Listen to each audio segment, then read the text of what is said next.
following video is a production of the Synergy Gold Group. We are independent affiliates of Karatbars International. For more information, please speak with the person who shared this video with you. Enjoy.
gold-plated bank cards sold all across Czechoslovakia bearing her image. Proceeds from the sale of the cards have been phenomenal, and they have gone towards building an indoor oval in Martina's hometown of Novo Mesto.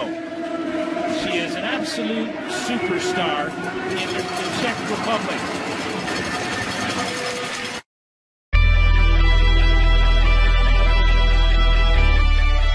Máme pro vás jedinečnou příležitost. Investujte do zlata a zároveň podpořte sen olympijské vítězky Martiny Sáblíkové a českého rychlobruslení.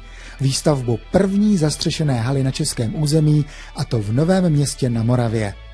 Tento projekt vznikl díky spolupráci Karatbars International s agenturou Sport Invest Group, která se stará o osobnostní práva Martiny Sáblíkové. Karatbars International je německá společnost, která se specializuje na celosvětový prodej zlata v malých jednotkách a dárkové produkty se zlatem. Se svojí jedinečnou nabídkou produktů a správnou strategií se Karatbars v posledních letech úspěšně etabloval na mezinárodním trhu. Mimo běžného slitku zlata, takzvané Classic Card, nabízí Karatbars speciální zlaté karty k výjimečným příležitostem, jako jsou narození dítěte, svatba, Vánoce, narozeniny, firemní dárky a mnoho dalšího. Vždy perfektní dárek připomínající jedinečné momenty. Kdo chce ještě více individuality, může si u Karatbars objednat branding cards s vlastním motivem.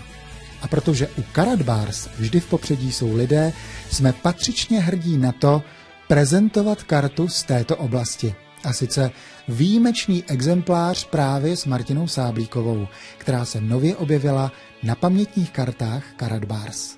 Dámy a pánové, je mi obrovskou ctí uvítat mezi námi, aspoň teda pro nás, úřadující královnu světového rychlobruslení. Představovat netřeba. Já bych chtěl poděkovat teda tady za to, protože to je úžasný nápad, ta karta a tohle si myslím, že jste jí udělali radost a Martina o to teď víc bude na té dráze ještě vyhrávat. Já vám moc děkuji. Koupí karty, která rovněž obsahuje gram zlata, lze získat nejenom cennou sběratelskou relikvii, ale současně přispět na výstavbu rychlobruslařské dráhy.